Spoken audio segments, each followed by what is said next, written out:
Back after the short recess. We're now on item 4, which is the development of learning disabilities service report.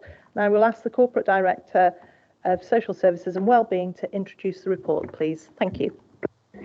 Thank you very much, Chair. Again, just some very, very brief introductory remarks from myself. I think we're really excited to come to Scrutiny Committee this morning because we are joined not just by myself and other officers of the Council, but by colleagues from Bridgend People First, our self-advocacy organisation for people with learning disabilities, and I'm hoping that you're going to really enjoy the session and have an opportunity to hear firsthand of people's lived experience of working with us here in Bridgend. We talk about co-production and doing things genuinely with people and nothing about us without us, and that's what any of us would want in our lives, and we do genuinely try and live that. And I think the work we do in learning disabilities really is at the vanguard of that for us in Bridgend. So I'm going to hand over to Jackie Davies, who'll take us through the report, our Head of Adult Social Care, and then she'll bring in, and I'm sure you'll hear from colleagues as we work through the agenda item. Thank you, Chair. Okay, thank you, Chair, and welcome to our colleagues. So my name's Jackie Davis and I'm the Head of Adult Social Care. So as Claire said, we're really pleased to be here today in terms of that. So the purpose of this report really is to describe our learning disability services here in Bridgend and report on the way that we're developing those services and the key factors that are affecting some of those services. And I'm especially delighted to present the development plan that's in the appendix here. So the background of the report really gives you the history really of services and how they've developed here in Bridgend, but also on a Wales level really. And it all started with the closure of long-stay hospitals back in the 80s and 90s, and that was probably the first part of my career really, being involved in some of that really. So the developments are always in line with Welsh Government policy, and the one that we're currently looking through is the Learning Disability Improvement Lives programme, and that in 3.1 it shows the bullet points really of the 5 cross-cutting themes. So 3.2 defines learning disability, and currently in Bridgend, in our teams, we have 460 people that are known to our services. So 3.3 gives us the range of services that we have here in Bridgend. And again, those of you that were on the members training yesterday, 3.4 describes the assessment process that we go through in terms of that. And we've also included in this report some case studies in Appendix 1. So a key driver of a number of our developments and provision is the participation and involvement. And as Claire said, real co-produced with People First here. So in 3.10, it talks about the changes and developments in learning disability services, and again mentions the strategic direction from Welsh Government in terms of the strategic action plan in 3.10, and the key elements are the bullet points that are shown in there, and all of our work really and the basis of our planning are based on those. So in terms of our current situation and in response to that strategic plan for 22 to 26, we are working on a local one, but I want members to know actually that we're very actively involved in the regional developments of these across Cyntaf footprint really. So in terms of People First and our involvement with that, and I'm going to leave that to yourselves really to talk about that in terms of that. But we have had a series of workshops, and those series of workshops have identified 4 key areas, and that is to improve access and availability of transport, to further develop ways in which people can make social contact, to support people to be able to use tech to talk, and to facilitate more joint working between our partners. And our full plan is shown in Appendix 2, and it gives you all the details of how we're going about doing that. There are 2 key highlights in terms of that, and one is an app called Insight. We're very excited about that. And the second one is about us arranging and to celebrate our good practice and supporting people with a learning disability. So this plan is overseen by a management board, and we're going to appoint somebody with a learning disability to be a chair of that group. So in terms of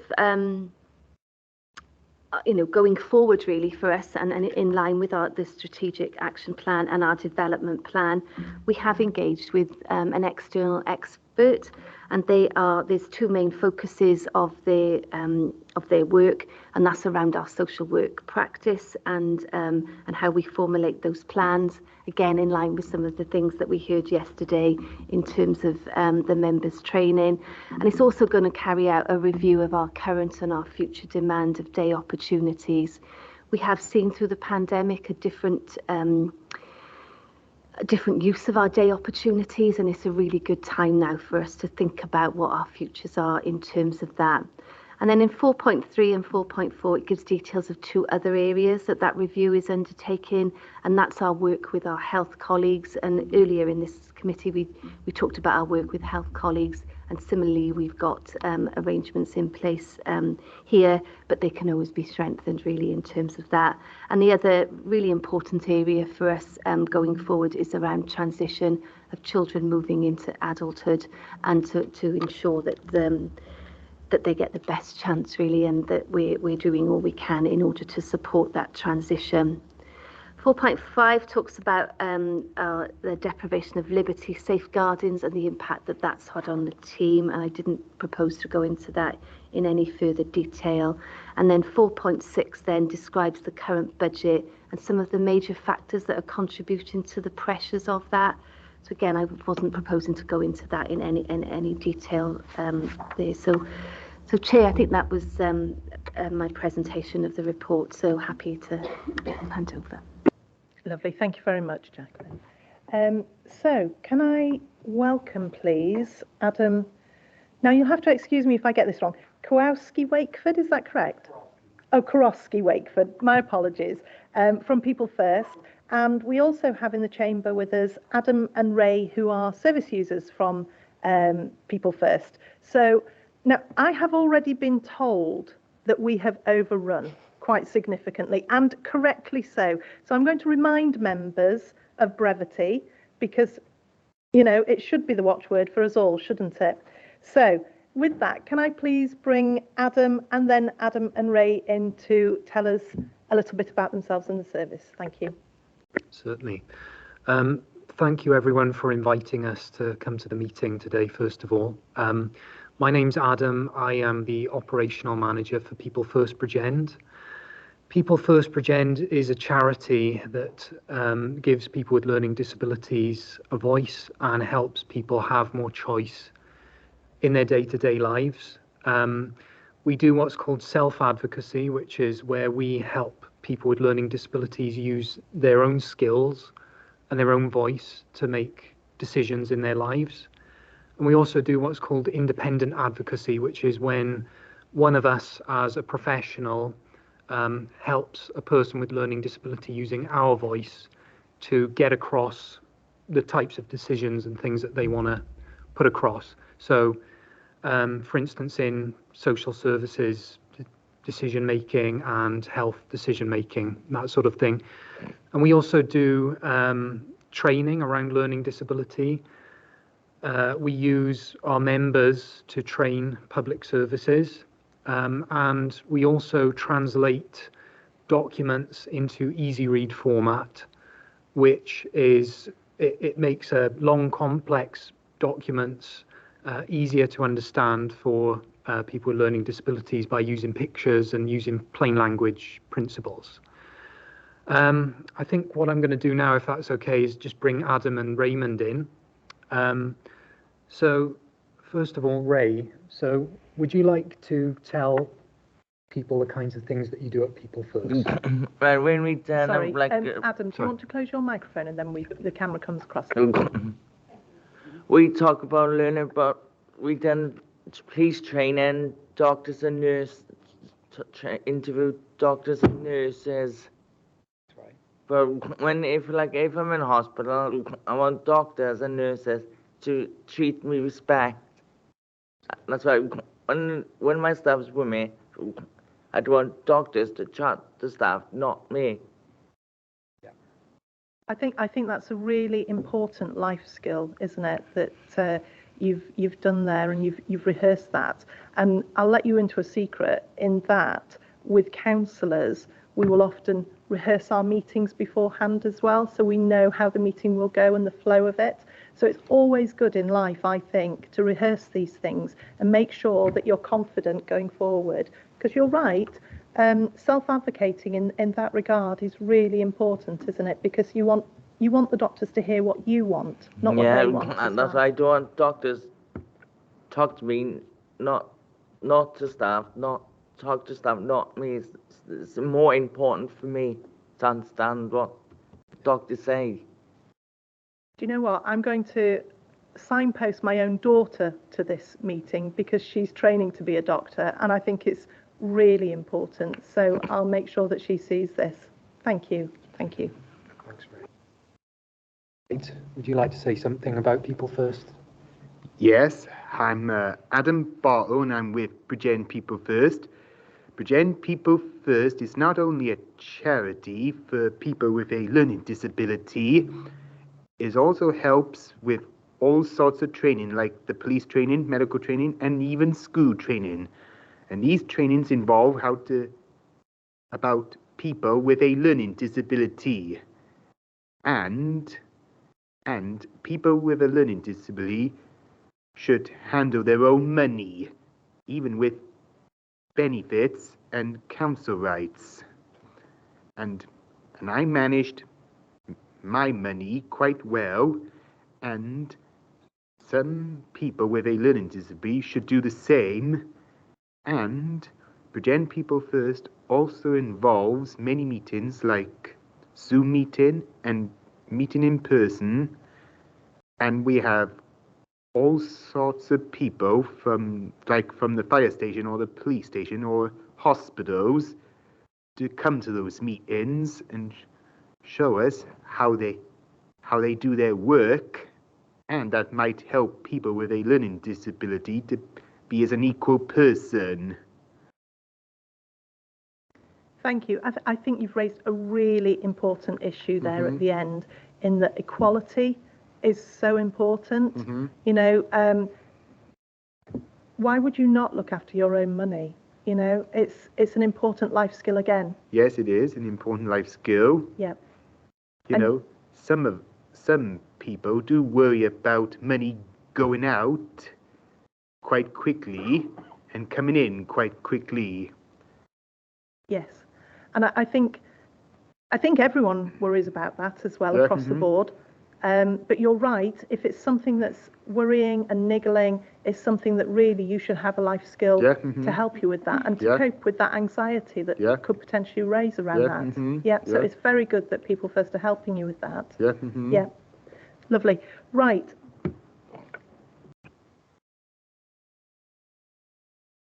I'm going to bring Deputy Leader in, thank you, and then I'll come to Councillor Williams. Thank you very much, Chair. Pardon me while I just turn my head because I want to make sure that you see me. Thank you very much for coming this morning. We really, really appreciate it. And I think it's vitally important that anything we deliver, it doesn't matter whether it's from the Health Board and it doesn't matter whether it's from the Council, you need to tell us how you want your services delivered because we're not using them. All right? So they're for you.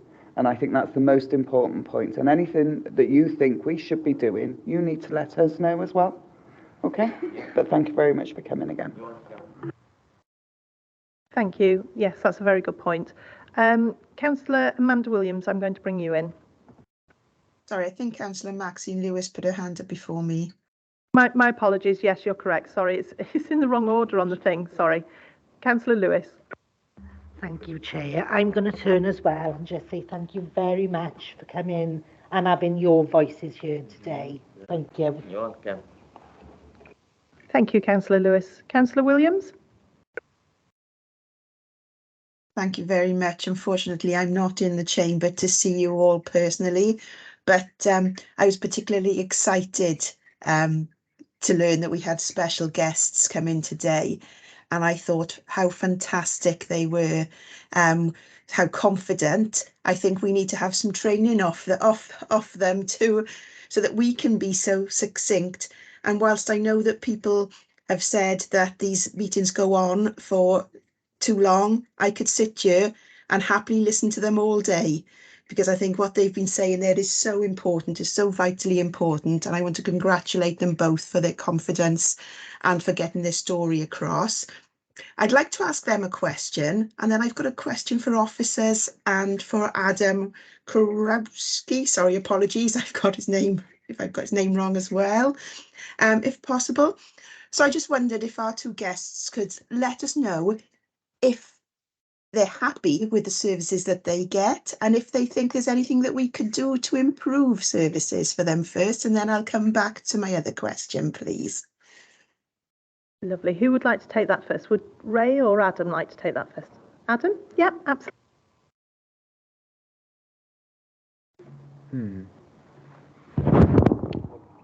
What do you think about the services you get, Adam? What do you think? Yes, I think the services that people get are quite good, and sometimes not quite so good, even with staff members.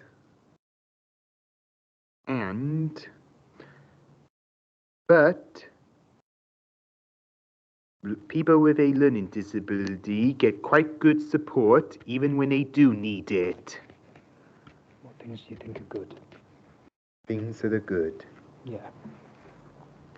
I think the things that are good about staff turning up on time, and the staff and supported people taking people with a learning disability to places they need to go, and whenever they need help around the house, and help handling with money, and help handling with food and cleaning budget.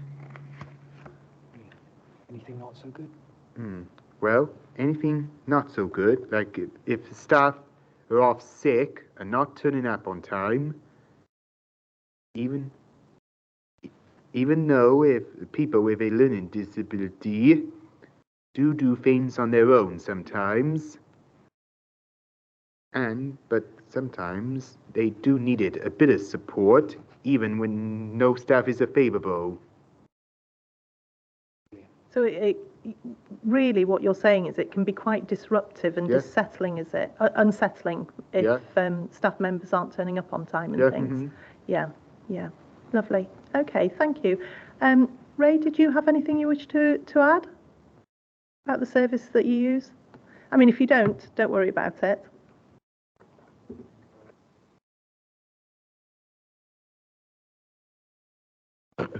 My staff's house, I'm helped do all the, when I'm struggling, my staff help me to do my chores and help me make my bed. And they help me to cook and make them cups of teas as well. So now you've said the magic word, because I do like a cup of tea. So yes, very good. Yes, and they've helped you to learn to cook, is it? Pardon? And they've helped you to learn to cook as well, did you say? Yeah. Oh, lovely. What's your favourite meal that you cook? Cheese and potato pie. I think, yes, I think we're all definitely coming round to your house if that's on the menu. So thank you. Councillor Amanda Williams, did you have any further questions? I did, thank you very much. If I could come back on that and then ask my question. As it's been raised that it's disruptive if staff are not turning up because through sickness or timeliness, I'd like to ask officers what happens in those situations then. If a staff member is sick, obviously it's last minute, you cannot, you don't know somebody is going to phone in sick until they do. So what happens then? Does any day that's planned have to be put on hold, or are there the staff that could be brought in to continue and support those individuals? And then if I can come back to my second question after that, please.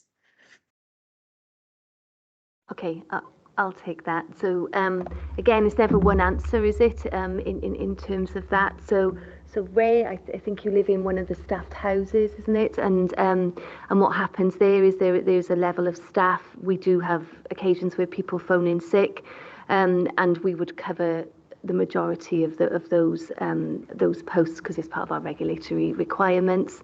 If somebody's living at home and has support going into the home, we would endeavour always to cover that and to try and keep as much as we possibly can. There have been times over the last 3 years where we've been unable to do that because of the capacity conversations that we had earlier in this scrutiny. But we're we know our individuals very well, and we understand the disruption that can cause, and our officers work really hard to keep that to a minimum. Amanda, is your question as we go through the pages? Because I'm just about to take us on to that if it is, but I don't know if it is. Yeah, it's on 3.2. Right, okay. Can I just ask you to hang fire 1 second whilst I explain the situation and what we're doing? Is that okay? Thank you. So, gentlemen, we're just about to go through the report with the councillors, and they're going to ask the officers here questions. What they will do is, whilst they go through the report, there may be further questions for you at the end if you're happy to answer those for the councillors, because it may throw up different questions for them. So if you're happy to stay with us throughout this questioning part by the councillors to the officers, I'll come back to you after this part. So thank you. And Amanda, can I bring you in for page 20, please, 3.2? Thank you. Thank you very much. 3.2 says that there are 460 people within with learning disabilities known to Bridgend Community Learning Disability Team. So that's the number of people known to the team. Obviously, there will be others out there who aren't known. So I appreciate that budgets are extremely tight here, and we appreciate all of that. We had an overview in our last scrutiny meeting, which was to do with the budget on the costs of learning disability services. So it's a fine balance, isn't it? That you want to encourage more and you want to identify all of those with the learning disabilities, but we've got a finite budget. So I wondered what we're doing to try and identify those who we are missing, because they wouldn't necessarily, particularly if they've got a supportive family in place, wouldn't necessarily be known to the service. But I wanted to raise that I've had an issue with an individual in my ward recently that wasn't known to services, and sometimes when they're not known, when they eventually become known, the cost is far greater because there's more significant support is required than when you're introduced from the outset and you're dealing with somebody over time. So I wondered if that could be answered, please. Who would like to take that one? We might do it as a combination of all of us, if that's Not okay, really. So, so the number that's quoted in the report are the numbers that have come through our processes, really, and referrals into our services come from a wide range of sources, really, from GPs, from schools, from people self-presenting, and that. We have people with learning disabilities that lead very active lives in their community and have no requirements to come into social care. And part of our prevention and well-being agenda that we've talked about previously here, part of some of that is around supporting people so that they don't need to come into formal statutory processes, really, in terms of that. There's always more we can do to identify people and to make sure that there's enough information and advice out there in our communities so that if people do need to come towards us, that they know how to do that and that they're supported to do that, really. I think some of our action plan that's detailed in 4.10 actually is about us about us out there trying to support communities, really, and to support individuals to promote their well-being and to support them to either come into our services if that's the requirement and it meets all the needs that we've talked about before in terms of our processes. But also it's about reaching out to the other hard to reach communities, as it describes in there, really. So I think that's probably my answer. Just anything to add, Mark? Lovely. Would you like to come in, Mark? Yeah, I add a couple of things to Jackie's answer. Members may be aware of the local community coordination initiative, that is in Andrew Thomas's service area. That initiative grew out of Learning Disability Services a number of years ago, partly in response to the introduction of the Social Services and Wellbeing Act, but also because we recognised that in some cases we were what was called at the time over-servicing and providing services that people really didn't need. So we went through a comprehensive review in the team of the people who we thought may be able to have more effective support for them in the communities where they live and provided by groups in the community where they live. And out of that grew the local community coordination initiative, and we eventually got 3 people to do that, and they were there really to implement the prevention and well-being agenda, and they worked with a lot of people with learning disabilities. And as we were learning about how people can be supported in the community rather than come into managed care services, we've evolved and developed that.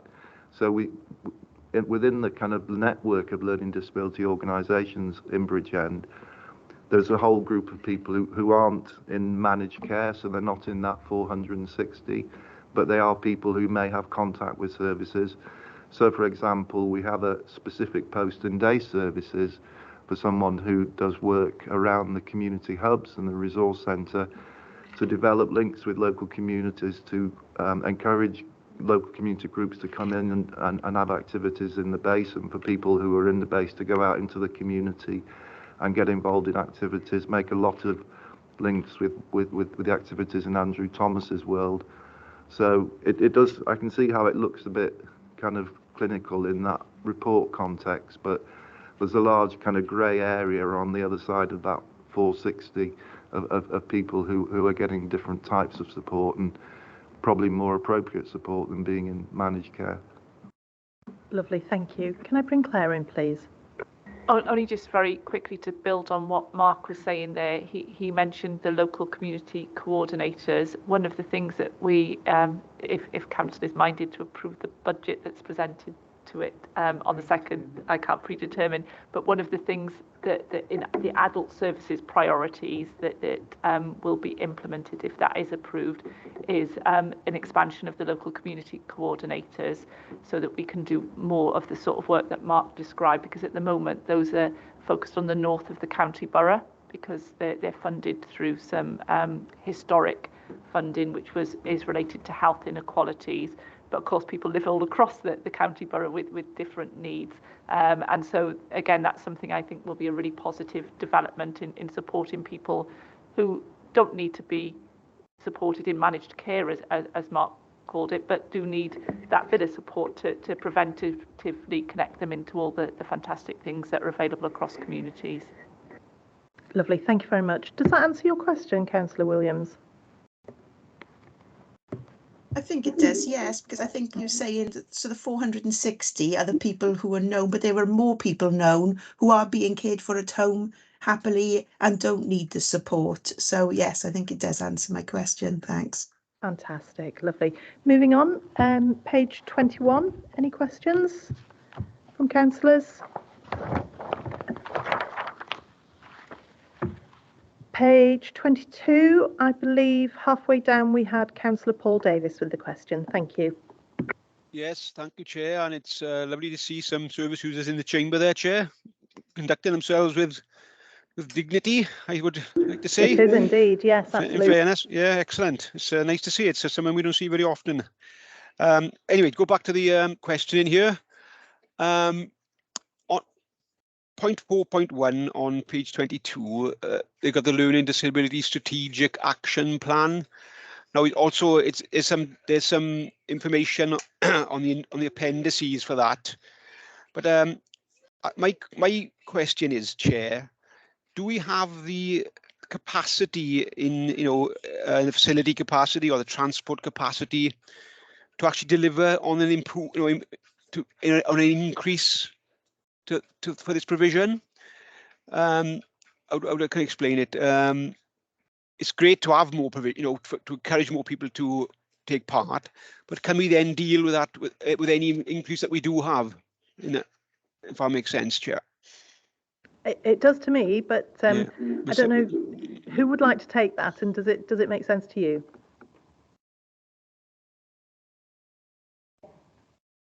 Okay, thanks for the question. I think if I understand what you're saying correctly, I'll try and answer. There's two aspects. We have a large transport fleet which we operate in-day services, and which consists of a range of different vehicles, and we transport a lot of people every day. We also spend a lot of money, I have to say, on providing taxis for people. There's also a voluntary organisation in Bridgend that has a minibus that can pick people up. So there are a number of different ways in which people can get transport. On top of that, in our supported living service, so for example, in the houses that Ray and Adam live in, a lot of people have motability vehicles, which they can get through their benefits. And there are a lot of those vehicles for the people who live in supported living across Bridgend. And what we're trying to, one of the aims of this plan that's attached to the report, and one of the reasons why we want to develop better communication and use this Insight app, is so that, for example, if someone wants to go out to the cinema on a Friday evening, say, they can post up a notice saying that, and asking other people if they'd like to join them.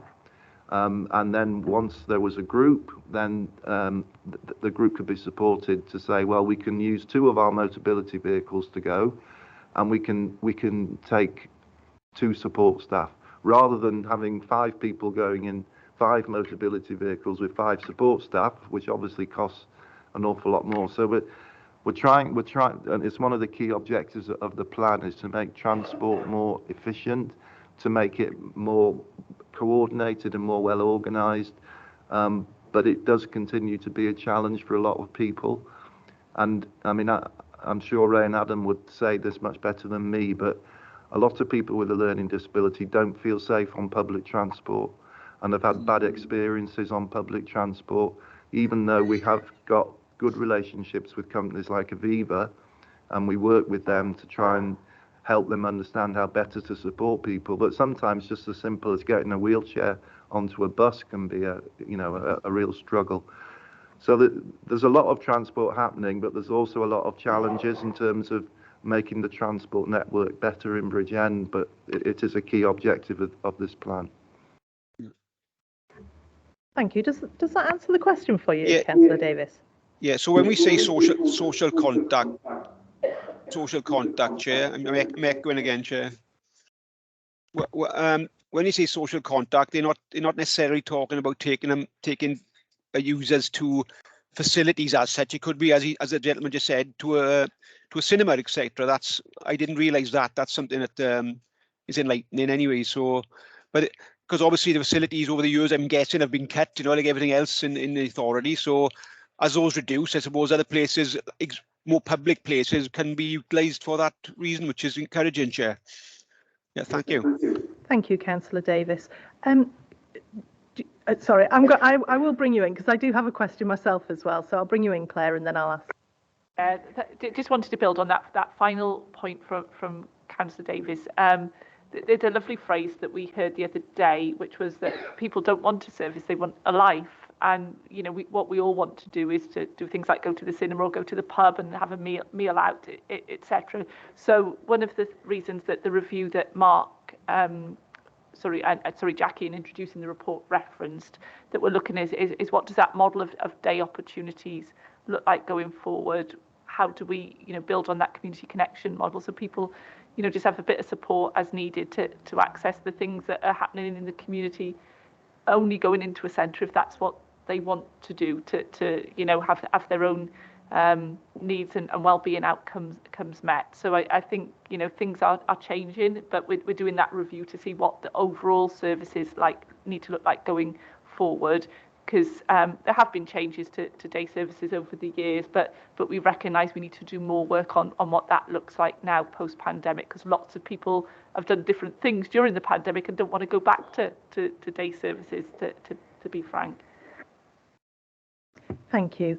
I actually have a question, and I think it might be a political question for yourself, Councillor Gebby. I don't know if you can answer this, but under the transport, and we've heard as well that individuals with disabilities often don't like to use public transport for various reasons, and I know firsthand because we've got a family member who's got severe intractable epilepsy, and one of the issues with using public transport was that he had a fear of having a seizure on the transport, nobody being able to help him, and he also had a fear of falling between the train platform and the track.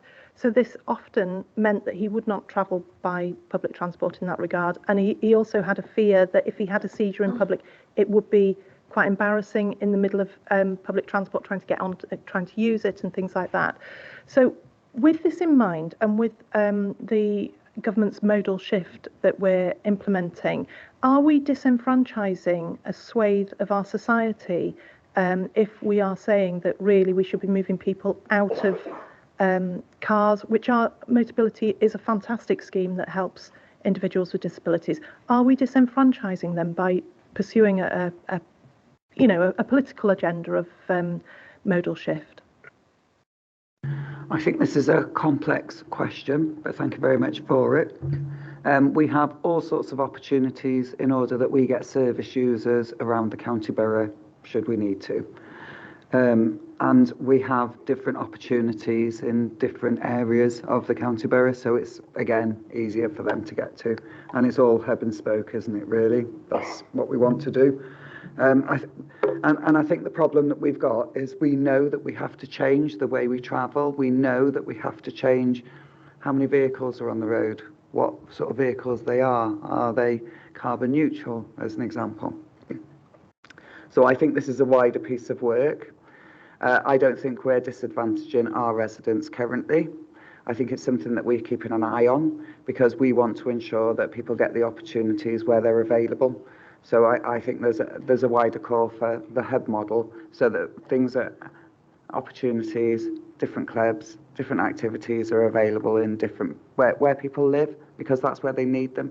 They need to be part of that community.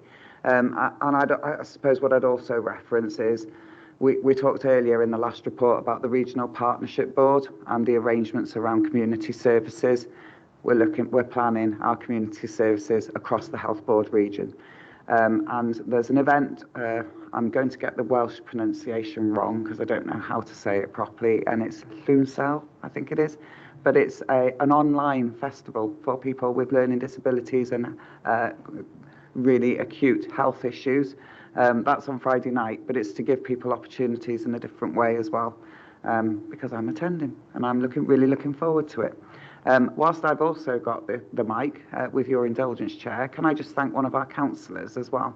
Because her chocolate cake on Tuesday, when I attended Valentine's Day with learning disabilities in a separate community provision, was absolutely brilliant.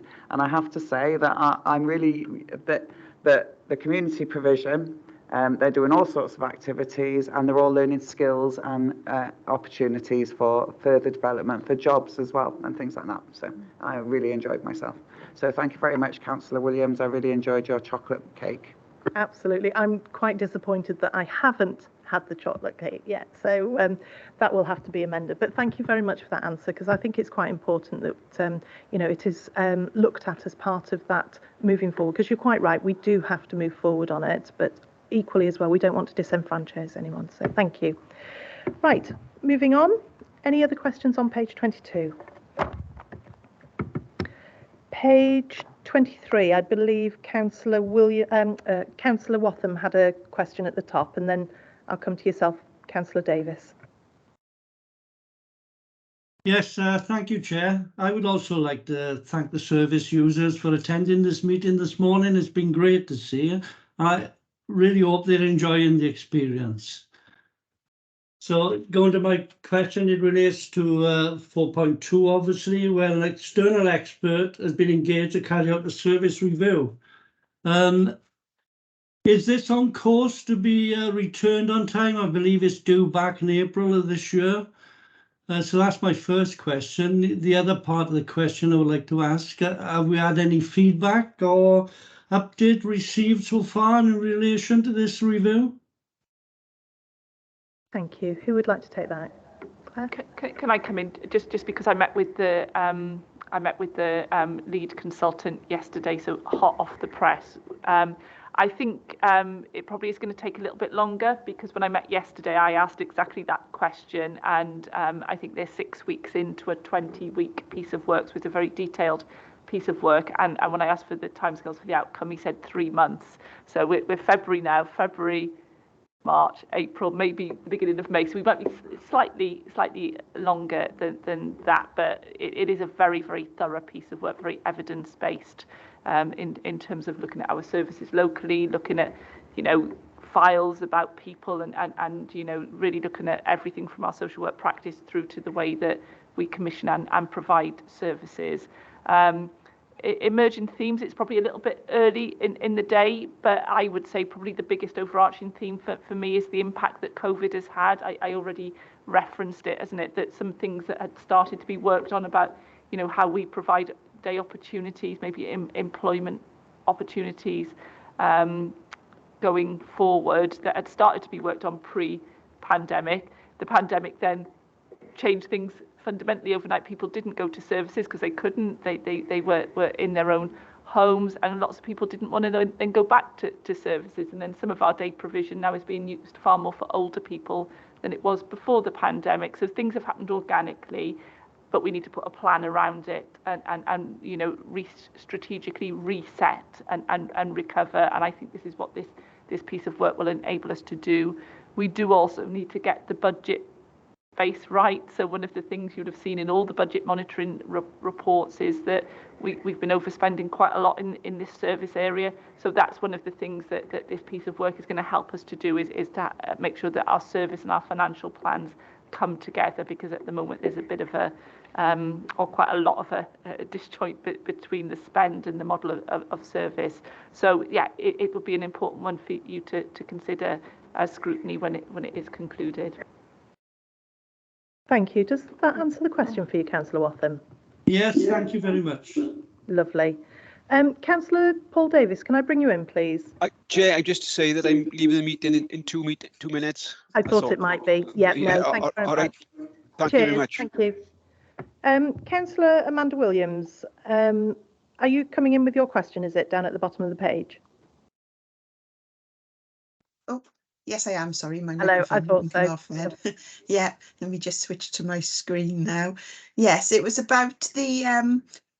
It says there's another significant factor that has affected learning disability services, which was the implementation of the deprivation of liberty safeguards, DOLs, and the increase in the work to do these. I wondered, is this the directorate does this, or is this our legal department? Because I know in previous meetings we've discussed how our legal department are short-staffed. So is it having an impact on them or the directorate as with the increase in the work required for them? Thank you. Who would like to take that? Oh. It's definitely a huge increase in the workload of the team, because they have to prepare all the papers, but equally there's an increase in the workload in our legal department. So it's a two-prong approach to this. Lovely, thank you. Does that answer your question, or do you want to come back with a further question, Councillor Williams? No, it does answer my question. Thanks very much.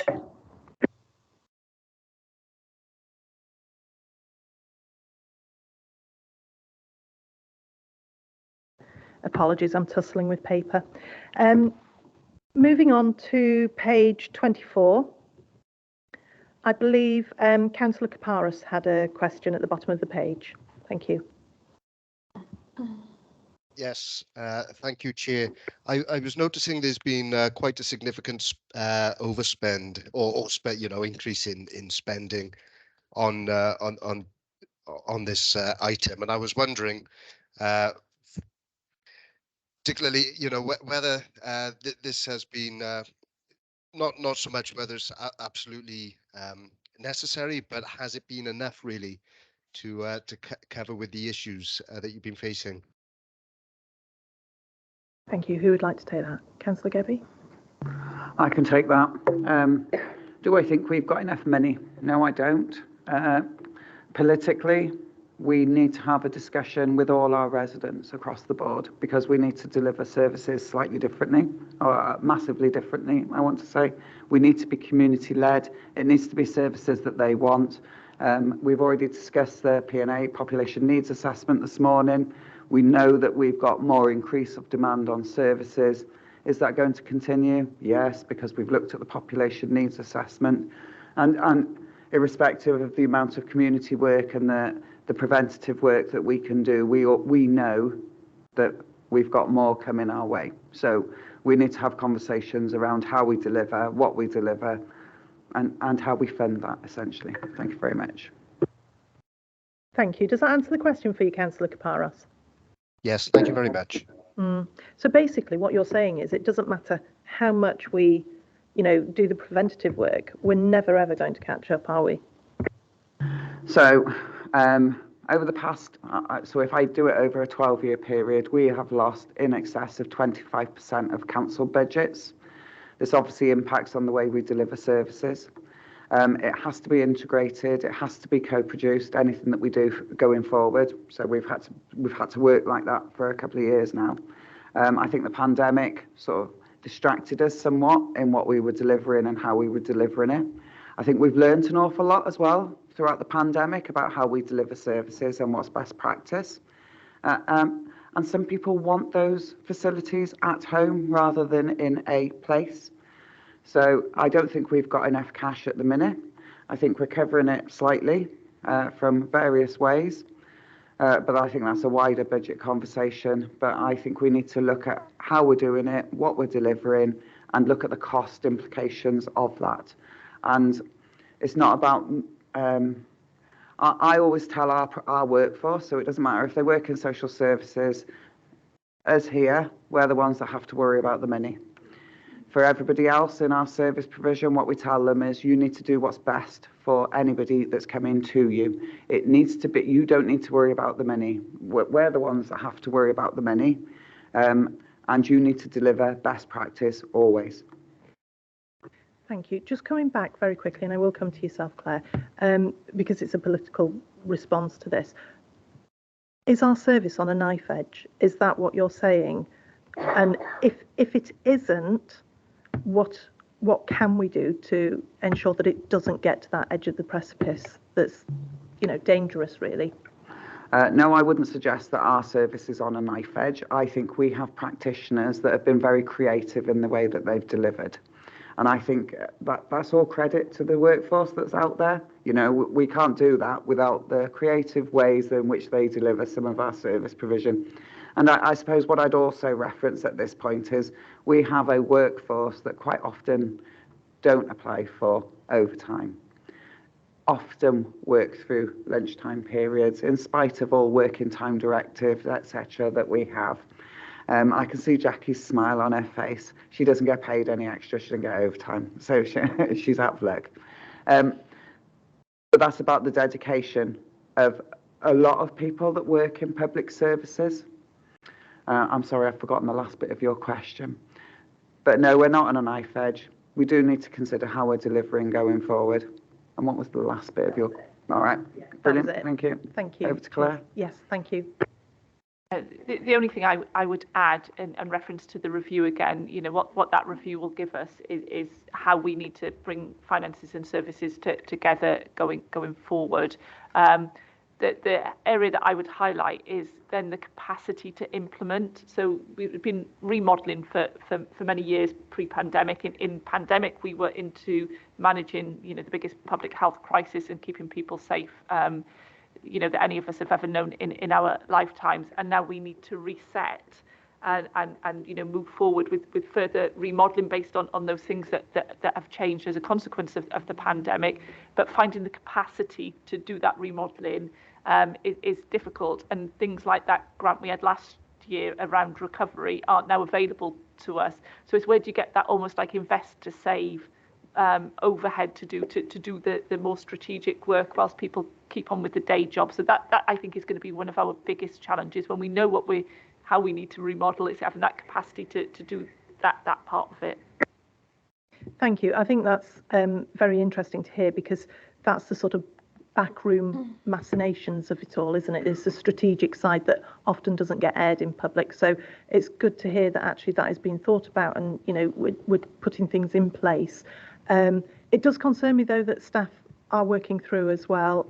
That really is a worry. It shouldn't be that way, quite frankly. And yes, would you like to come back in, because I know we're singing from the same hymn sheet. We are indeed. As an ex-public service workforce myself, I can tell you that that is pretty standard as a rule for all public service workers. I don't think I'm going to say anything untoward. I know that Councillor Alex Williams and myself are submitting a motion. It won't go to the Budget Council, but it will be coming to the following council. We will be seeking all members' support in relation to public service finances, and particularly the pay award for our NJC staff. As part of my role on the WLGA, I'm the workforce rep for Wales. Part of that is around ensuring that we value our staff appropriately. So throughout the news currently, you'll hear all sorts of things about the different pay rates that different occupations are getting. The FBU currently, part of their press release tells you how much they've lost during times of austerity, so since 2012, and actually theirs is 12%. For some of our public service workers, we're talking anything in between 25 and 33% now they have lost in real terms in relation to their pay.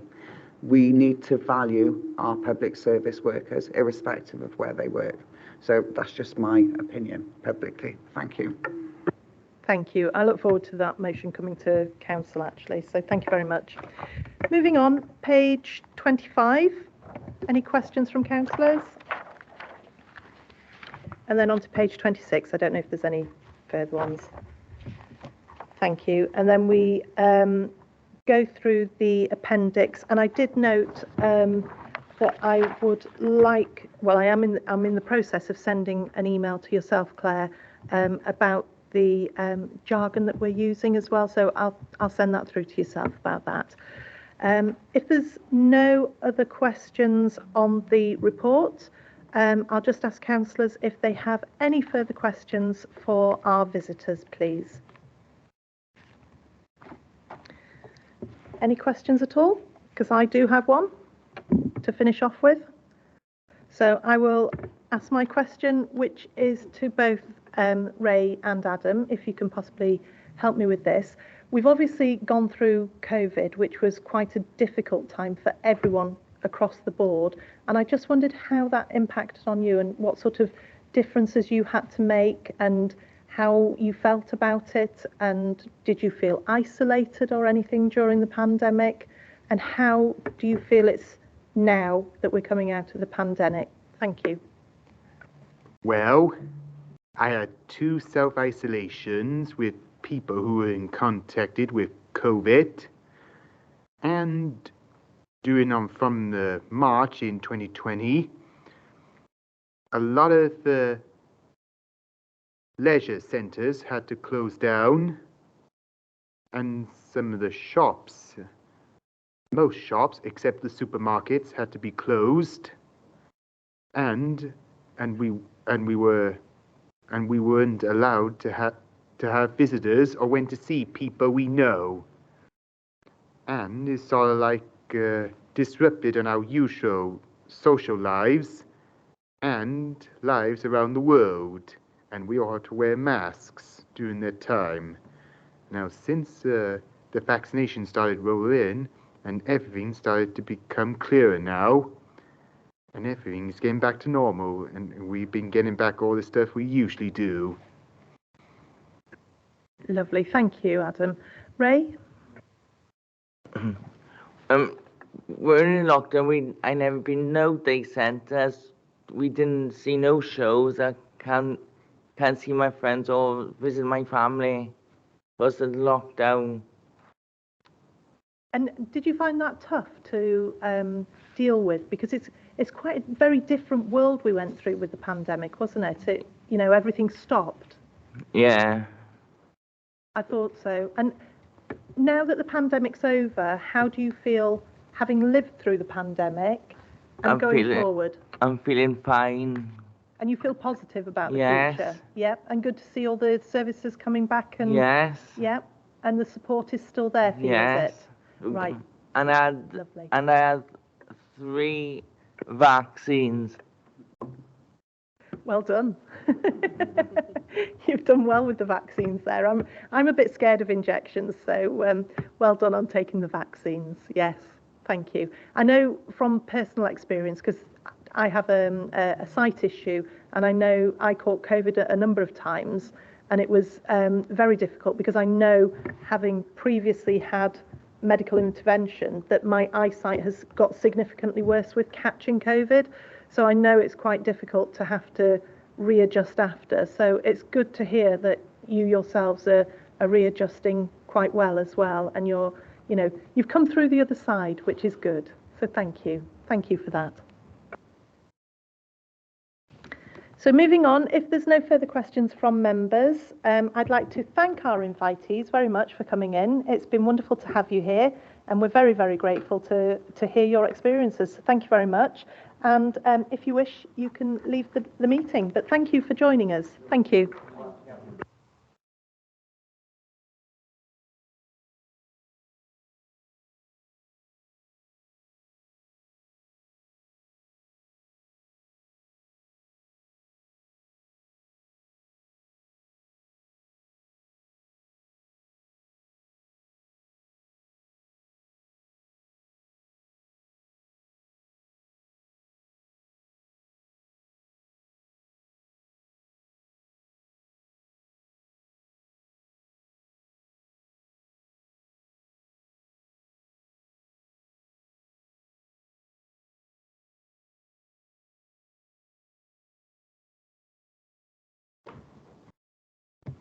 Thank you, members.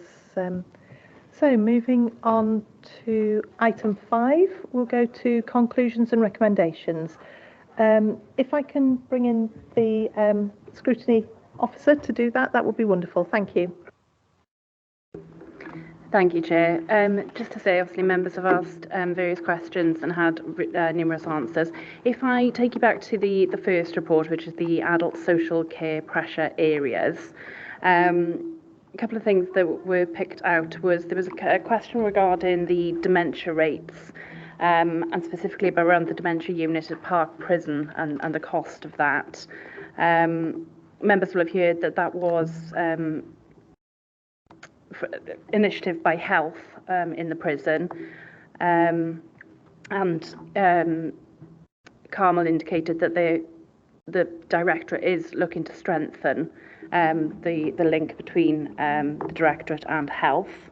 The deputy leader also provided a response that they've raised the cost of care with the Welsh Minister, and she also referenced the age of care workers and the significant checks required for particularly the care in the prison, and that she's written a letter and will share the response when she has that with the committee, so we can put that as a request from the committee if agreed. There was quite some discussion regarding the benefits for care staff and regarding how to advertise the attractiveness, I suppose, of working for Bridgend as opposed to agency or independent care. It was noted the extra support for running cars, etc., and it was queried whether the authority should offer bus passes for those workers who don't have a car and don't wish to walk their patch, as it were. With the deputy leader obviously confirming that bus tickets could be reclaimed as per petrol costs, but just whether the committee wanted to explore a recommendation with regards to benefits for staff or promoting the attractiveness of working for the authority.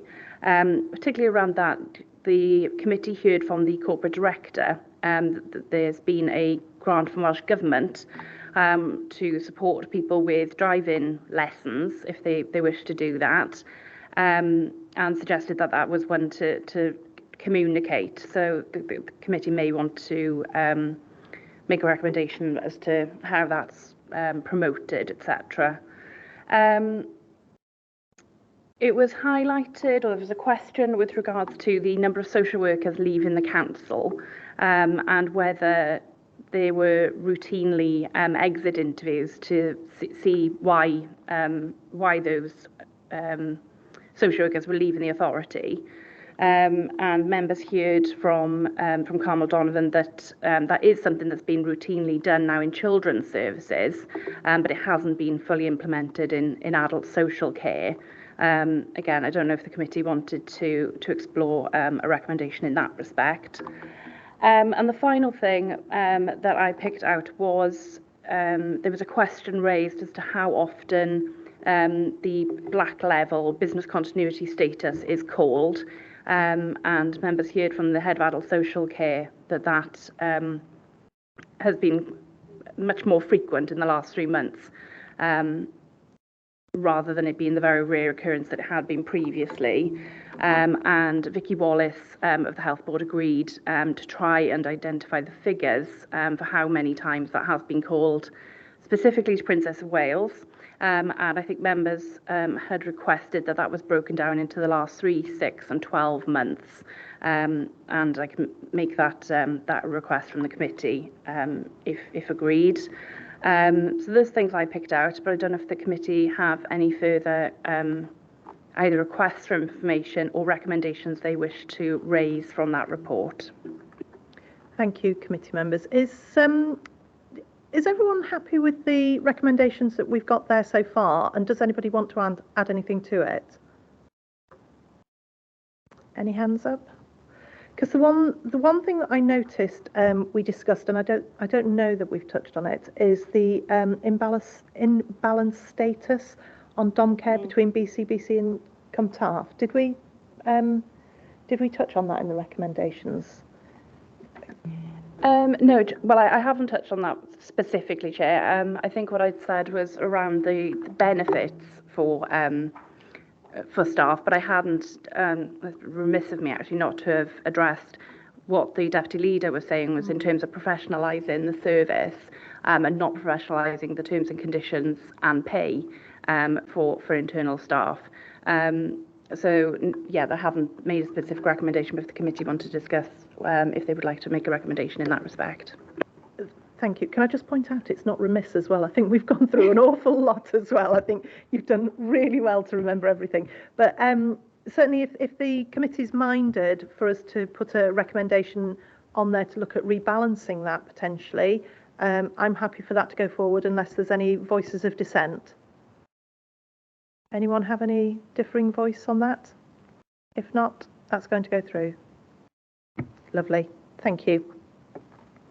Right. Yeah, and then on to the next report, please. Sorry, Chair. With that rebalancing of staff, I just wanted to check, is it a recommendation from the committee in terms of pay or pay and terms and conditions, or is there anything specific, please? Sorry, no.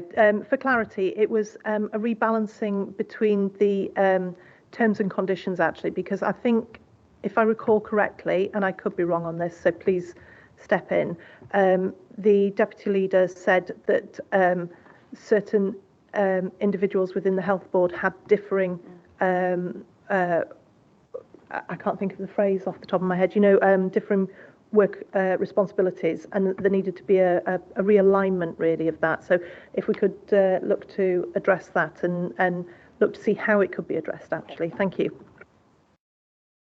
That's great. Thank you, Chair.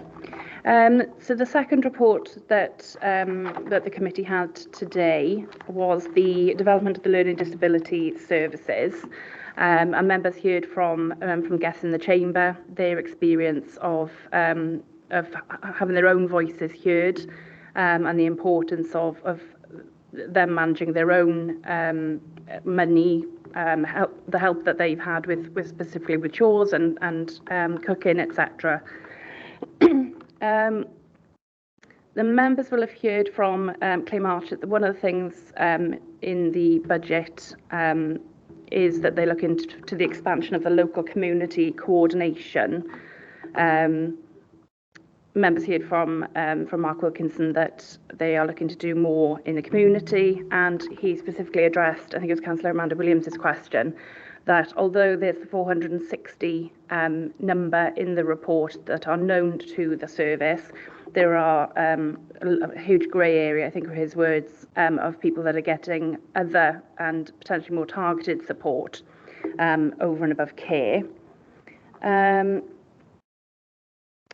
There was members will have heard quite a bit about the review that's been undertaken, and Claire's response is that the review is 6 weeks into a 20-week piece of work. So whilst the report noted that it might be available in April, there's potential for that to be to overshoot that deadline. And also confirmed that it is important that it comes back to scrutiny once it is concluded. And members also heard that, that there's a potential to be looking at the investment needed to cover the capacity to implement any remodelling that comes from that review. And Chair, then finally in the sort of the closing part of the meeting, our guests indicated that they were sort of on the other side of COVID, as it were. But the other thing that I should have possibly highlighted to the committee were their opening comments that some things were good and some things weren't so good, particularly with regards to unsettling when there is issues around staff punctuality or sickness, and potentially the communication of those delays to the service users. So there's a couple of things I picked out, Chair. I don't know if the committee want to make any recommendations on any of those areas. Committee, does anybody want to come in on that at all? Any area of that at all, please?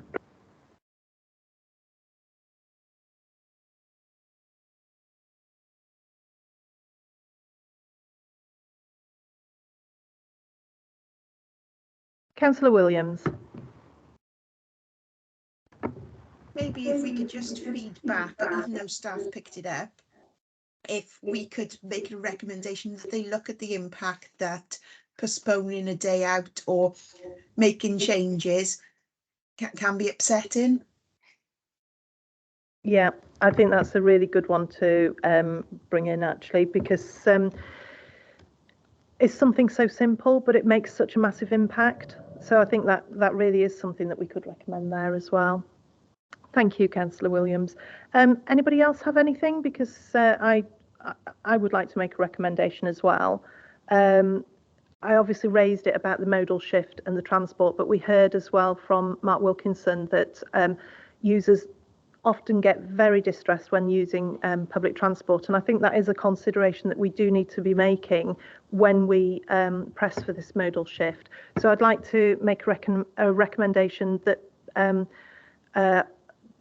our cabinet member, deputy leader, cabinet member contacts Welsh Government to highlight this as a potential area of concern, because we absolutely do not want anyone in our communities to be disenfranchised, and certainly we don't want the most vulnerable to be disenfranchised by Welsh Government policy. So if we could possibly make a recommendation that is done, and if a copy could be sent to myself as well, that would be grateful. Thank you. So if there is no other issues there, I will take us to item 6 on the agenda, which is the forward work plan. I will ask our scrutiny officer, Jess, to present the report, and then I will call upon members who indicate they wish to speak by turn by clicking on the raised hand icon. Thank you. Thank you, Chair. Following on from members' consideration of the forward work programme at the last meeting when it was considered. It wasn't considered in January. The forward work programme for this committee is attached as Appendix A. The Subject Overview and Scrutiny Committee's forward work programmes will be included in the next report to COSC, with any updates from each SOC meeting included. The Recommendations Monitoring Action Sheet is attached as Appendix B to track responses to the committee's recommendations at the previous meetings. I'll hand back to you, Chair, for any questions from members. Thank you. Any questions from members at all? No. Lovely. I shall move us on to item 7, urgent items. There are no urgent items of business in respect of which notice has been given in accordance with Part 4, Paragraph 4 of the Council Procedure Rules. So with that, I will thank everyone for their time, including our attendees today, and thank you, members. Have a good weekend. Thank you.